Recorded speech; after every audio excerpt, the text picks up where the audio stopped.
Master the business of speaking with your hosts, Taylor, Austin, and Max. You're listening to Technically Speaking.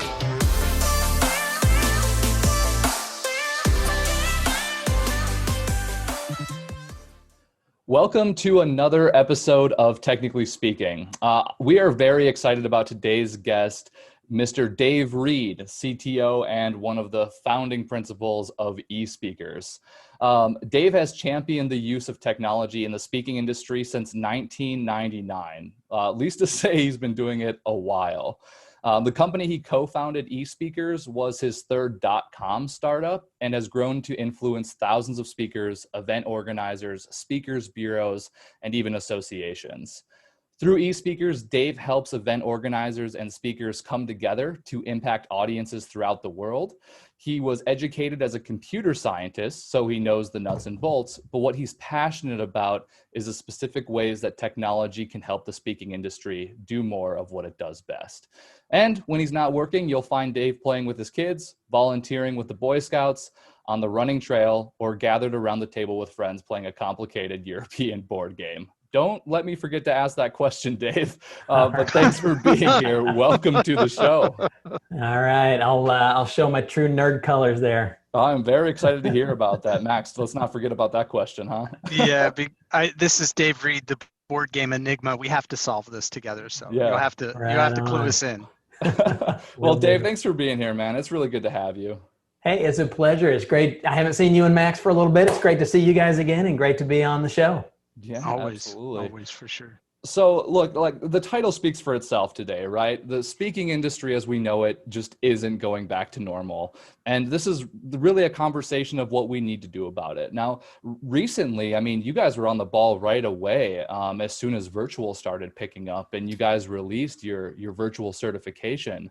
What was the motivation behind that? What were you hearing in the industry to say, like, we really need to get on this? I mean, it was almost like it hit and then you had the certification available. So, what were you hearing from the industry and what was the motivation behind that? Sure. Yeah, we sit at an interesting juncture. eSpeakers sits at an interesting juncture because we have services for speakers, obviously, but we also serve the other side of the fence as well. We have services for event organizers. And the motivation, the impetus for this virtual certification came from that side. It came from the event organizers. No kidding. And what we heard from them was they said, obviously, this was back in the spring, this is back in April, and event organizers were scrambling to hire speakers who could do virtual events. And one of the things that they found themselves doing over and over again was, hey, I know that this speaker's got good content. I can see their video reel on their profile. I can see, their past happy clients, but I don't know if they know how to do this over Zoom. Right? I don't have any indication of that. And so they were having to get on with the speaker and check out their virtual environment. They were having to make sure they had good bandwidth. They were having to make sure that they had good audio, with a good microphone, that they had good lighting, that they were going to look and sound and be good on Zoom like they would have been on stage, because those are two different things, right? Yeah. For sure. And so the event organizers were tired of having to vet every speaker that they talked to for their Zoom ability. And we said, look, that's a problem that we can solve for them, right? We'll do the vetting. We'll do the Zoom ability vetting. I just made that name up. Yeah, that's a good word. We're going to have to add that to the dictionary, huh? Yeah. That's a good one. I'll have to come up with a new word for that. But yeah, your Zoom ability, we can do that for them. And then if we stick our badge on a speaker, the meeting planner doesn't have to go through that process for themselves. They can see that badge and know what that means, and they'll be comfortable hiring them for a virtual event. Got it. So that was the motivation. It came from the event organizers. Yeah, that makes a lot of sense. And just to build on that, just kind of another question on that, like, what does it really mean to have Zoom ability? Like you rattled off a bunch of things, but what are you really looking for to, give somebody the credit of a virtual certification? That's a great question too. And it was one that we got asked a lot at the beginning when it first came out.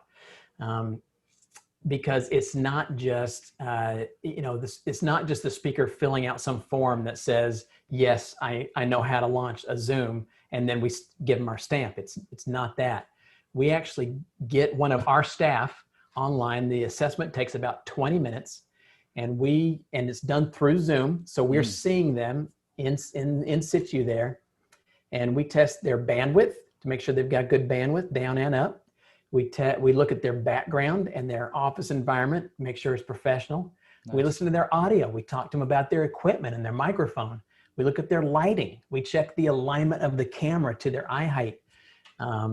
We do a test. We do a kickoff test, and we kick them off the Zoom meeting, and we time how long it takes them to get back in. Wow, no kidding. Yeah. Nice. And there's other things. I mean, it's more than 20 points. It's a 22 or 23 point checklist that, again, takes 20 or 30 minutes to go through. And when we're done, and we don't pass everybody the first time. It's not cut and dry. We don't pass everybody. But when we do, an event organizer can have confidence that when they hire them for a virtual event, they're going to come on, they know how to use the tool, they know how to look good, and they're going to sound good. Awesome. So as we're talking, Dave, a question comes to mind, because obviously speakers are big on their designations, the CSPCPA. Yeah. So having the virtual certification, does it discredit those? Is it more important right now than those designations? I'm just curious what you're seeing from your seat. That's a great question, Max. And we had a little bit of negative feedback from that misunderstanding, actually, at the beginning of our announcement of this new certification. Really? Because speakers misunderstood that somehow it was competing with the CSP, which is the Certified Speaking Professional, which is given out by some national speaking associations. And the answer is it's adjunct to any of those, because it's covering a completely different area of a speaker's professionality. You know, the CSP means that I'm a good speaker. It means that I'm doing this as a business, that I'm legitimate, I know how to operate, and I give good value for my clients. Our certification, the Certified Virtual Presenter, doesn't tackle any of that, right? We don't know whether, I mean, we do through other means, but the virtual certification doesn't say that you're a good speaker. It doesn't say that you've been in business for a long time. It doesn't say that you've earned a certain amount of money. It doesn't talk about your professionalism. It's just a stamp of approval saying that you are good on Zoom, that you know how to use Zoom, you know how to use those tools, and you've got good lighting and sound. So it doesn't diminish from the CSP, the CPAE, any of those. Over in Europe, there's other designations, but it doesn't take away or compete with those at all. It's adjunct to any of them and goes right beside them. That makes a ton of sense to me. And I think also I like the idea that it's in service to the professional meeting planners and the people that have to make those decisions. So it's actually an aid to them to know, beyond just a CSP, are you ready to perform professionally in a virtual environment? So that gives them a leg up in their decision-making process and makes life, I imagine, a whole lot easier for them. And you're absolutely right. And we've heard that. We've heard great feedback from the event organizers, who are doing research and looking for speakers, that when they see that badge on a speaker, that's a very quick and easy plus for that speaker compared with one that doesn't have it. Because it is just saved them the time of having to figure that out, right? And time's a big deal for event organizers.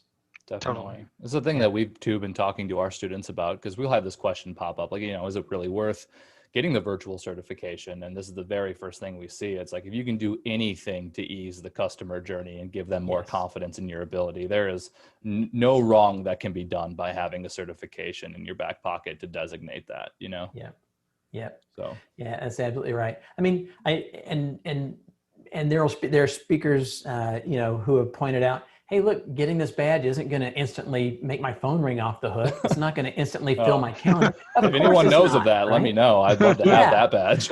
Yeah, if there were a badge that could do that, then we'd all, fantastic. So of course it's not magical, but like you said, anything you can do to ease the buyer's decision-making process, that's a point for you. And why would you not do that? Yeah, for sure. I mean, it sounds like, as I'm listening to you, it's more about differentiating yourself as being easy to work with, which is something that we constantly emphasize is, Be user friendly, be easy to work with, Yep. don't make, lower the barrier of entry. If somebody's taking a hard look at you as a professional speaker, as a thought leader, and they want to connect you to their organization or maybe somebody that they're representing, you definitely want to make that process all the more easier for them to select you over and above another person. Put all the grease you can on those skids, right? Yeah, Yeah. that's right. Yeah. So, wow. I mean, what are we in October already? Can you believe it? I know. Cannot. My mind is blown thinking about that. I mean, it's been 7 months since March, which is really where I feel like, things kind of took a turn. February, we could feel it. March, it really kind of started to go. And I don't know about you, but it was kind of around June or so where we started to see things kind of, I wouldn't say pick back up to where they were normally, absolutely not, but we started to see some money flow, which was kind of encouraging. Yeah. I mean, over these last 7 months, especially after talking with so many virtual speakers now and having those conversations with event planners and confirming that their lives are easier as a result of having the certification. I mean, what are you hearing from event planners and bureaus and people who are hiring speakers now, in, let's say, September and October, about bookings for the rest of this year and into next year? I mean, what are you hearing from them? That's a good question, Taylor. And I don't know that I could point to any super strong, like very clear indicator on things because it's mixed. We hear different things from different speakers, but Sure. Mm-hmm. I am starting to hear more of speakers getting booked on site. It's not by any means restored to where it had been before, but I sort of feel like, if we were here in January and then in March, since then, January, February, March, we were just in a steep decline. Yep. I feel like maybe we're starting to turn up a little bit right now. And we're still way down here compared with up here, but at least we're starting to turn up a little bit. I've had some of our customers tell us that they have gotten booked for this fall for some October, November, December on-site engagements. These aren't virtual. This is on-site. Fascinating. And that and they're starting to see some on-site engagements for 2021. So that's hopeful, right? Definitely. It's hopeful. I would say that at this point it's a trickle, but it's nice that the stream's beginning to flow again. Absolutely. Yeah. But I think the other thing that has happened too is that on both sides of the fence, on both the sellers, the speakers, and the buyers, the event organizers, I think we're beginning to get used to the idea of doing business the way we're doing business right now. It's not as weird as it was back in April and May and March. Yeah. And so we're sort of getting used to this a little bit. And I think event organizers aren't as hesitant to do a virtual event as they had been in the past. Yeah. They've seen some successes both in their own organization and in others. And it's given them confidence that, hey, this works okay. Let's do some hiring. Let's hire some speakers for virtual. We've seen a bit of that too. It was I think rightfully so. I mean, those first 3 months, they were kind of scary. They were scary for everybody, where's the cash going and how are we going to generate business? And I mean, some of these companies, they were battling with a whole different can of worms. They were dealing with Maslow's hierarchy of needs first before they could even think about bringing in thought leadership, right? So a quarter passes, March through June, and we're kind of adapt and try and figure it out. And, then you start to realize we still can't live in a world without speakers and thought leaders to help our organizations out. So let's try this virtual thing. And I think we saw a lot of the same things over the last few months is confidence about virtual has increased and, still bringing those thought leaders in. But then, like you said earlier, Dave, I mean, we're seeing some people who are jumping on planes for the first time in 7 months now, 8 months for some people. It almost feels like a different world doing that. Yeah. It's, and back in February or March, if you'd surveyed 100 event organizers and asked them, how many of you have done a remote event, a virtual event? This is not scientific. I'm guessing 5 to 10% maybe had done it. Now, if you asked 100 event organizers, 90% of them have done it because in the last 6 months, they've all had to do some. And so, like I say, they're getting used to the idea. They're getting more confident in this space. And I think that confidence is going to let booking speakers continue to pick back up as we're seeing. Nice. As we're talking, I was thinking about the fact that we get asked this question.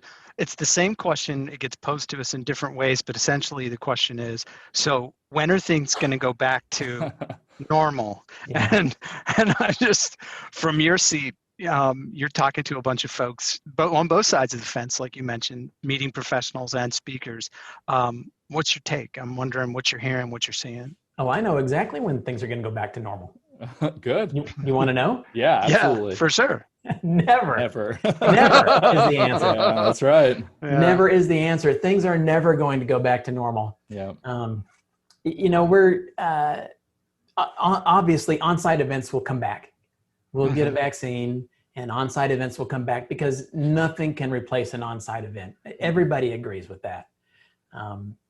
Virtual can be done well and can be very valuable, and but nothing's ever going to remove the need or the desire for on-site events. So those will come back. Things will get more normal, but even once we're fully COVID-free, we've spent a year learning how to use this new, it's not new, but how to use virtual events, and they can be really effective, and they can be the best choice in a lot of cases, right? And so even though we will go back to on-site events, it will never be the same as it has been because virtual is going to stay in the mix. Virtual will continue to be in the mix, even when it's COVID-free. Are you seeing anything from the association side or corporate side where you're noticing trends in how they're handling events moving forward? Just anything in the wind or patterns that you're picking up on and how they're looking to do this going forward in terms of the mix of hybrid, live, and virtual? Yeah, I mean, we've heard of a couple, and the couple examples I'm thinking about, Google's one of them, and there were a couple other large corporations who have said for some of their meetings, for this particular conference every year, for this particular meeting every year, for the foreseeable future, we're going to do this virtually. And so there are going to be some permanent changes, right? Things will never be completely back the way that they were, even though on-site will certainly be restored to much of what it had been before. There will be permanent changes as a result of this. Yeah. When I think about this conversation too, because we're in the same boat. Like things are never going to go back to normal, and I'm kind of okay with that, to be honest, because I feel like the events industry has kind of been in this weird kind of phase, especially between 2010 and 2020, where we've had all of this technology to go virtual and much more so over the last 5 years. But in a way, being able to run virtual events and conferences and work with companies virtually really allows more companies to get exposure to bringing in thought leaders and speakers in a way that they may not have had that in the past. A small business can afford to bring in a speaker or a thought leader to do something virtual, and they don't need to put on an event that's going to cost them 6 figures to rent a hotel and bring in the catering and bring their employees and all of those things. In a way, we've kind of democratized the usage of thought leadership into companies. And if anything, I feel like there's going to be more opportunity on the table to get in front of more companies that previously just didn't have the exposure to thought leadership in the past. Yeah. You know what? We totally agree with that, Taylor. In fact, I'm not ready to talk about any sort of specifics, but here at eSpeakers HQ, we have been, we've got some ideas in the works for leveraging that and helping speakers get used in a different way than they've been used in the past. Nice. And I won't go into more detail than that, but we think, the speakers that are your customers and our customers, I mean, they've got so much to offer businesses. And like you said, there's a lot of companies who can't afford to pay somebody $100,000 or $50,000 or maybe even $10,000 to have them in for a keynote. And so we're working on some ways that we can help speakers get used in a variety of ways that will let them get used in places they can't get used right now. Ooh, fascinating. A part of that. We got board games and these juicy details that we have to iron out. It'll be a loaded podcast. Hey, I'll mention something else about this too. And I'm sure that your students have seen some of the same thing, or you've seen it in your students. But whenever one of our customers says, hey, you know what, I'm just going to sort of hunker down. I'm going to hunker down and wait for this to blow over. And then I can go back and do what I've been doing. The pausers, as we call them. Oh my gosh. Yeah. Yeah. That's a losing strategy. It's a losing strategy. Don't hunker down. Don't wait for this to blow over. Things will go back toward normal, but they're not going to be what they were before. And it's going to take some time too. This is throwing darts at a board, but the most reliable vaccine estimates I've heard are next summer, 2021. Yep. And nobody wants to put their business on pause for that long, right? No, I don't know about you. I don't know. We can't put our businesses on pause until that point in time, you know? It just not reasonably work. For not sure. Not reasonably. So not without hitting the food stamps, right? Yeah, I mean, right. we've all got to eat. That's right. So yeah, don't hunker down and wait for this to blow over. You got to learn to play in this space, and not only because you need to eat for the next year, but because when it's back, you're still going to need those skills. The skills that you get learning to survive right now are still going to be in play, even when we're back to doing a lot of on-site. So don't hunker down. You need to learn to play in this sandbox right now. Totally. You know, we've been comparing this a lot recently. It was based on this article. Dave, I think I even shared it with you a while back, but it was kind of comparing the events industry to the Napster moment of the early 2000s of the music industry, when streaming took off for the first time. And previously, people bought CDs and records and 8-tracks and vinyl before that, and music industry was hot until streaming came along, kind of tanked the industry early 2000s. But what they don't really talk about in that article is that the money was just repurposed. So yeah, they had to figure out how to make money from streaming, but now they also had video content platforms where when they put their music on there, they got advertising money and different sponsorships because of their music, and licensing deals became way more apparent because of the media age, really, between 2000 and 2010. And then once 2010 came along, then all of the revenue basically started increasing, much like it was in the early 2000s. So just to kind of build on that point, you know, like,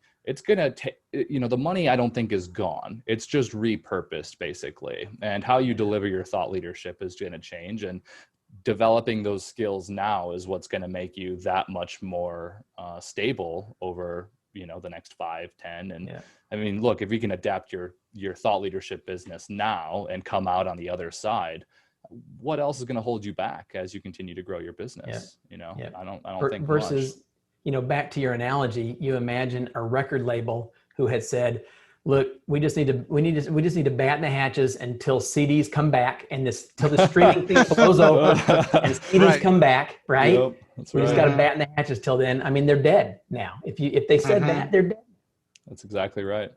So on that note, I mean, what are you seeing successful speakers doing right now in this time? Those who have kind of taken the reins and run with them. I mean, you get to see a lot of, you know, we've talked about this a couple of times, but both sides of the fence. I mean, if you could pinpoint a couple pieces of advice from what you're seeing other successful speakers do, what do you think those are? You know, I'll give you one.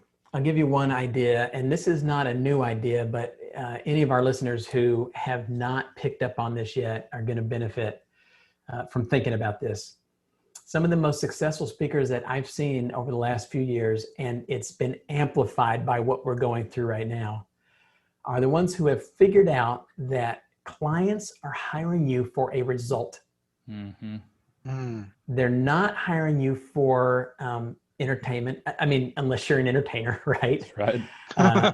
But for thought leaders, when you hire a thought leader, you're trying to get a result for your organization. And it's difficult to get a result in just 45 minutes on stage. And so the thought leaders who deliver their keynote as the beginning of a campaign instead of the beginning and the end are having success now. And as I said, that is being amplified now in this virtual, that's even more valuable than it had been in the past. And so what I mean by that is that I get on stage, I do my 45-minute keynote, and then for the next 6 months, I'm back on doing a 15-minute webinar with this same group of people, you know, once a month for 6 months to follow up and really reinforce the ideas that I taught in my keynote. Or I've got e-learning. I've got e-courses, right? That I take that audience through over a period of time after my keynote, and that really reinforces and drives home those ideas. And so the speakers who are making their keynote a part of a bigger plan are able to deliver longer lasting benefits and more pronounced benefits for their customers than speakers who are just doing a keynote. Yeah. And I think that's a really successful strategy. And it's what, again, that the person, we tell our customers, imagine that you are the person who's writing out that $5,000 check or that $10,000 or $30,000 check, right? You want to get something for that. Absolutely. And so you've got to deliver. You've got to deliver some real value and some real change and some real improvement in that organization, whatever it is that they're struggling with. Yeah. And thinking beyond the keynote, Yeah, you got to think beyond the keynote. It really does come down to impact. I mean, we talk about this a ton in SpeakerFlow University from a deliverability. If you're going to make the most impact for someone and you're measuring what you're doing as coming to the table to really comprehend their challenges. And I always focus on the fact that any good sales conversation should come down to one question, which is going to be, what are the outcomes that you're trying to create? Because that's what I want to be a part of. If a speaker or a thought leader is going to partner with any organization around getting impact that actually is going to move the needle for them, especially the way that you're talking about it, Dave, over a period of time to kind of get that message embedded into practices and give them real takeaways that are going to make a difference in the culture and the productivity. That's the kind of thing that anybody that's writing out a check for 10 grand to 30 grand, those are the types of things that they want to see because it's measurable ROI for their investment in that relationship to bring that thought leader to the table. One of the things that popped in mind, because I know we've kind of danced around this a little bit in the conversation, but I wanted to ask you, is it enough then to just take that same mentality of the live keynote and say, okay, I'm going to do what I did and I'm going to move it to a virtual environment. I'm just going to kind of bring it over here. Now I'm on camera. And is it really that simple to do that and just call it good? You can get away with that for a little while, but if you want to differentiate yourself, it's not going to cut it. One of the analogies that I've shared with some of our speaker clients when they ask that same question is, at the dawn of television, people had been used to doing radio shows, right? Where you've got a group of actors and sound effects people standing around a microphone doing these radio shows that would go out over radio, right? Right. Well, you can imagine when television comes along, the very first time that they do a TV show, what if all they'd done was just point a camera at that group of people standing around a microphone? You know what I'm saying? Real entertaining. Yeah. I mean, you're missing out on the whole advantage of this new medium. And this virtual presentations, remote presentations, it's a new medium. It's to your on-site keynote what television was to radio in some ways. And there's so many new opportunities for things to do in this new medium. And you got to take advantage of it. The speakers who are just going to do their radio play into a camera are missing out. And they're going to get left behind. So I've seen speakers do what one of my friends, I thought this was kind of clever of him. What he did, and by the way, none of these are one size fits all. This could work for some and not work for others. But he would pre-record his presentation, and during the and so when he's ready to go, he's going to play back his pre-recorded presentation for this audience. And while that's playing, he's on the chat in the Zoom meeting, chatting with the audience, answering questions about this. And they know that it's him, and he got some good interaction out of that. And that was a cool experience. You can't do that on site. You can't chat with the audience while you're on stage. No. You can in virtual. It's a new way to use this medium. You really get to unlock your creative potential. It was funny. One of our students in SFU just did this brilliant thing he showed me the other day. So if you're listening, you know who you are. tell me you heard this.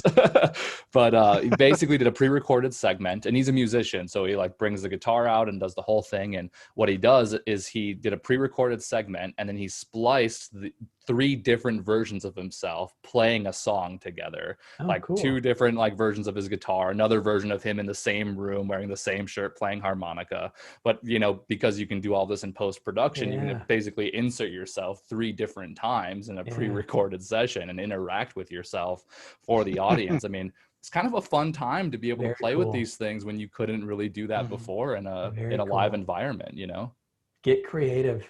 One of my good friends in the business bought it would be a whiteboard, but it's kind of a light board. You can draw on it with a pen, and you can pump that into Zoom as a shared element. Oh, right. So he now does a lot of his presentation. He talks and he writes things on this whiteboard, right? Which then comes into Zoom as a shared screen, and he uses that a lot. It's a great reinforcement tool.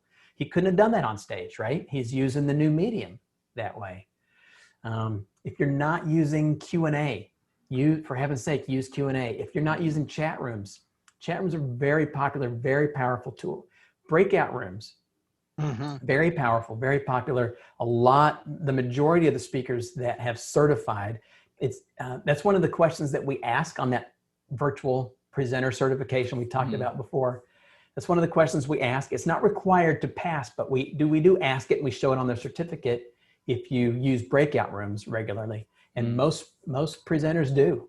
They use breakout rooms, which is a thing you can't do again with an on-site keynote. You can't do breakout rooms with that. Definitely. So yes, it's not enough to just take your keynote and do it into a camera. You got to use the medium. For sure. Yeah. I mean, if anything has come out of this conversation today, there's tons of room for opportunity here, even though things have changed and we might be a little bit adverse to that at first. I mean, there's still loads of opportunity. We're still seeing, some momentum climb since we took that initial hit. And things are changing, and I don't necessarily know if it's for worse. I feel like generally it's for better. I totally believe it's for better. Obviously we have a long way to go before we're even back to where we were. Sure. But I think we've learned some new things that are going to allow us to go further than we were before once we're out of this. Definitely. Which is exciting. Dave, this has been an awesome episode. Thank you so much for sharing all of your insights with us and just validating everything we're seeing on our side too, and just being able to learn about, what you're experiencing being on both sides of the aisle.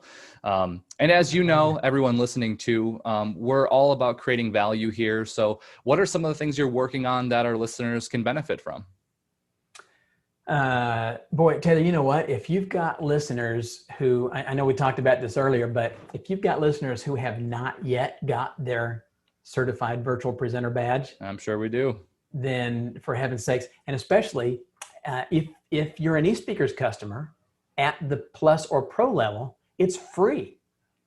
So for heaven's sakes, go get it. And it's less than $100 otherwise. So it's either free or cheap. And like we said, anything that can make the decision for the buyers easier is a good thing to have.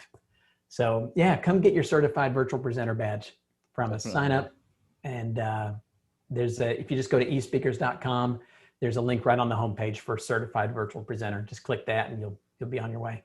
Perfect. And for everybody listening, I will be sure to drop a link in the show notes right to where you can go and register to get your virtual certification. David, again, thank you so much for being here. It was really a pleasure to have you. Dave. My pleasure. For everyone listening, don't forget to subscribe. And if you want more awesome resources like this, check out the show notes and, of course, speakerflow.com/resources. We'll see you next time. Thank you so much for chiming in. I just wanted to take a second to thank our sponsor, Auxbus. Auxbus is the all-in-one suite of tools you need to run your podcast. And it's actually what we run here at SpeakerFlow for Technically Speaking. It makes planning podcasts simple. It makes recording podcasts simple. It even makes publishing podcasts to the masses simple. And quite honestly, Technically Speaking wouldn't be up as soon as it is without Auxbus. Thank you so much, Auxbus. And if you are interested in checking Auxbus out, whether you're starting a podcast or you have one currently, get our special offer, auxbus.com/speakerflow, or click the link below in our show notes. Thanks for tuning in today. Check the show notes for more info and see you next time. Later.